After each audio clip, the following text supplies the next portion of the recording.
वह तारीख थी 21 फरवरी 2023। हांगकांग से 17 मील दूर ताई पो के विलेज हाउस में मशहूर मॉडल एबी चोई के शरीर के कई टुकड़े मिलते हैं।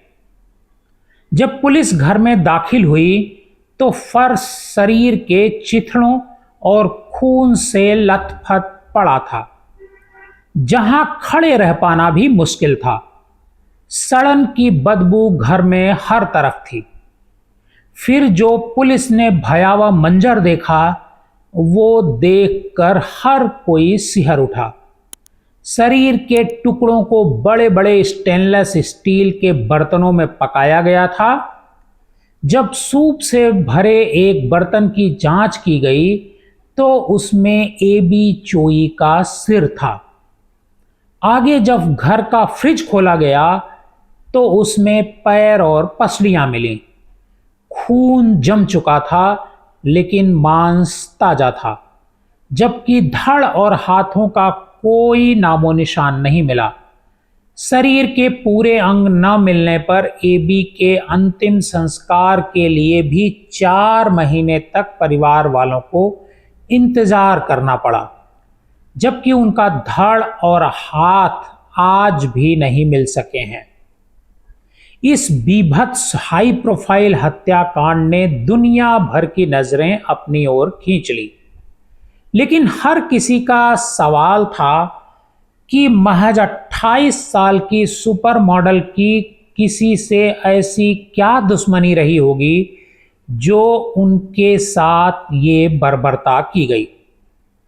आज के शो में हम 28 साल के सुपर मॉडल एबी चोई की मौत की पूरी कहानी सुनाएंगे। दरअसल एबी चोई के कत्ल की साजिश और सिरफिरेपन के सारी हदें पार करने वाले कातिलों की अनसुनी कहानी भी हम आपको सुनाएंगे।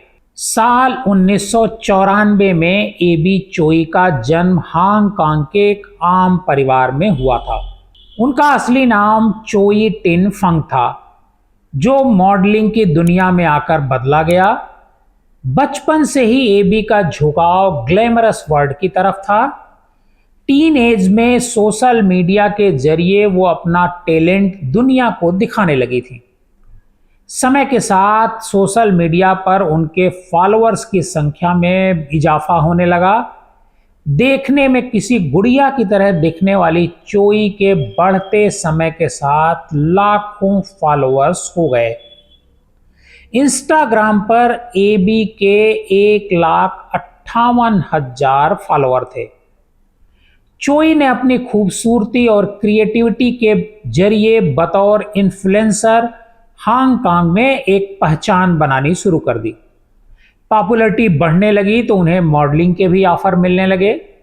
मॉडलिंग की दुनिया में एबी ने अपनी खूबसूरती से चंद सालों में ही ऊंचा मुकाम हासिल कर लिया।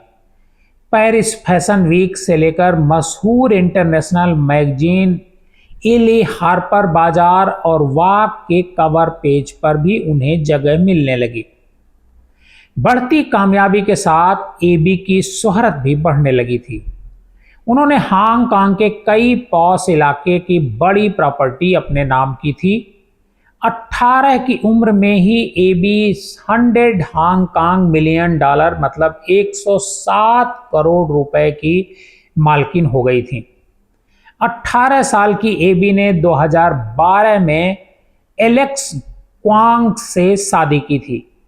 शादी के 1 साल बाद ही एबी ने बेटी को जन्म दिया, जिसके 2 साल बाद उनके घर में दूसरी बेटी का जन्म हुआ। शादी के बाद एबी ने अपने ससुराल वालों के नाम कई प्रॉपर्टी खरीदी। उनका ससुराल पक्ष फाइनेंशियली उतना मजबूत नहीं था जितना एबी हो चुकी थी। ऐसे में एबी चोई ही उनका खर्च उठाया करती थी। उन्होंने अपनी पति एलेक्स के भाई एंटोनी को अपना ड्राइवर रखा हुआ था।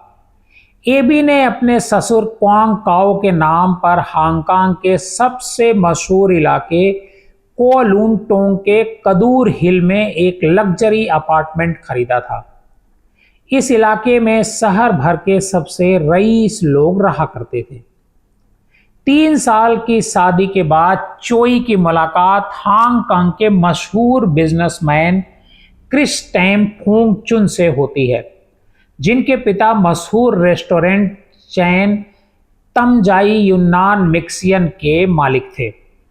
चंद महीनों के रिलेशनशिप के बाद एबी चोई ने पति एलेक्स क्वांग से तलाक लेकर क्रिस टैम फोन चुंग से शादी कर ली। तलाक के बाद एबी ने दोनों बच्चों की कस्टडी हासिल की, जो ज्यादातर उनकी मां के साथ रहा करते थे। तलाक के बाद भी उनके पहले पति एलेक्स क्वांग से रिश्ते अच्छे थे। वो अक्सर पहले पति और उनके परिवार से मिला करती थी, जबकि उनका देवर एंटोनी लगातार उनके साथ बतौर ड्राइवर काम करता रहा। ज्यादातर मौकों पर एबी अपने ड्राइवर एंटोनी के साथ हुआ करती थी। एबी चोई अपनी बेटी को स्कूल लेने गई थी 21 फरवरी 2023 को। समय बीतता चला, लेकिन एबी स्कूल नहीं पहुंची और न ही उनकी कोई खबर मिली। परिवार का शक था कि उनकी किडनैपिंग हुई होगी। जब हांगकांग पुलिस ने जांच शुरू की तो उन्हें एक सीसीटीवी फुटेज मिला, जिसमें सफेद साड़ी पहने एबी ड्राइवर का इंतजार करती नजर आ रही थी। सीसीटीवी खंगालने पर पुलिस को ड्राइवर एंटोनी का फुटेज भी मिला, जिसमें वो एक सफेद प्लास्टिक बैग में कुछ भारी सामान ले जाता नजर आया। संदिग्ध स्थिति होने पर पुलिस ने एंटोनी की गिरफ्तारी की। एंटोनी लगातार अपने पेरेंट्स और एबी के पूर्व सास ससुर के संपर्क में था, तो उन्हें भी हिरासत में ले लिया गया। 3 गिरफ्तारियां हुई थीं कि पुलिस को मुखबिरों से खबर मिलती है कि एबी के पूर्व पति एलेक्स क्वांग ने समुद्र के रास्ते हांगकांग से भागने की कोशिश की है। पुलिस ने अपनी सूझबूझ से एलेक्स को गिरफ्तार कर लिया। एलेक्स की गिरफ्तारी के बाद जो खुलासे हुए वो सुनकर हर कोई हैरान रह जाएगा। दरअसल इस हत्याकांड का मास्टरमाइंड एबी चोई का ससुर क्वांग काओ था, जिसने महीनों पहले ही हत्या की साजिश रची थी। फरवरी 2023 में ही उन्होंने कोलून टोंग से 17 मील दूर एक घर किराए पर लिया था। उसके निर्देश पर ड्राइवर एंटोनी एबी को पिक कर कोलून टोंग ले गया, जहां कार में ही उसने उनकी हत्या कर दी। हत्या के बाद एंटोनी ने उसका शरीर एक सफेद प्लास्टिक बैग में रखा और घर तक ले गया। इस घटना को सीसीटीवी फुटेज में भी कैप्चर किया गया था। हत्या के बाद वो एबी की डेड बॉडी उस ट्रिपल स्टोरी घर में ले गया जहां उनके शरीर को काटा गया। 3 अन्य आरोपी घर में ही मौजूद थे। उस घर में मीट कटर और इलेक्ट्रिक कटर की मदद से चारों आरोपियों ने मिलकर एबी चोई के शरीर के कई टुकड़े किए।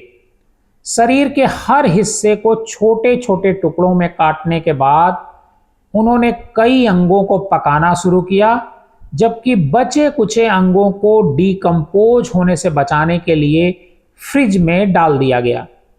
उनके पैरों को साबुत फ्रिज में रखा गया। साउथ चाइना मॉर्निंग पोस्ट के मुताबिक शुरुआती जांच में एबी चोई की खोपड़ी नहीं मिली थी।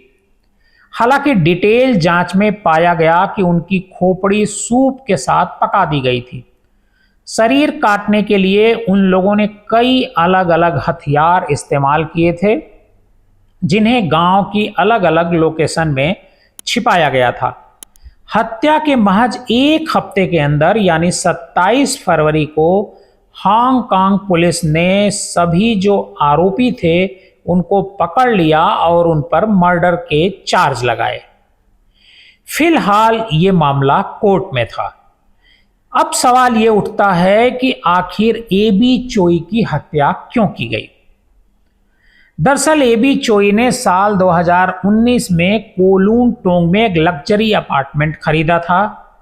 इस अपार्टमेंट की कीमत 70 मिलियन हांगकांग डॉलर थी, जिसकी स्टाम्प ड्यूटी में राहत पाने के लिए एबी इसे ससुर क्वांग काओ के नाम पर लिया था। मौत से चंद महीने पहले ही एबी इस अपार्टमेंट को बेचना चाहती थी, जिसके लिए वो इसे अपने नाम करवा रही थी। क्वांग काओ का परिवार इसी घर में रहा करता था। ऐसे में वह घर बेचने के फैसले से नाखुश थे। जब एबी घर की डील करने लगी तो उसे रोकने के लिए क्वांग काओ ने परिवार के साथ मिलकर उनकी हत्या की साजिश रची। एबी चोई के कत्ल और उनकी लाश के साथ हुई बर्बरता के चलते यह मामला दुनिया भर में चर्चित रहा। उनकी मौत के बाद उनके चारों बच्चों की परवरिश उनके दूसरे पति क्रिस टैम कर रहे हैं। आपको हमारी ये कहानी कैसी लगी, हमें कमेंट बॉक्स में जाकर जरूर बताइएगा। अगर आप हमारे इस चैनल पर नए हैं और पहली बार हमारा ये एक अपराध का शो सुन रहे हैं या देख रहे हैं, तो हमारे इस चैनल को सब्सक्राइब कीजिए और इस कहानी को ज़्यादा से ज़्यादा लोगों को शेयर कीजिए।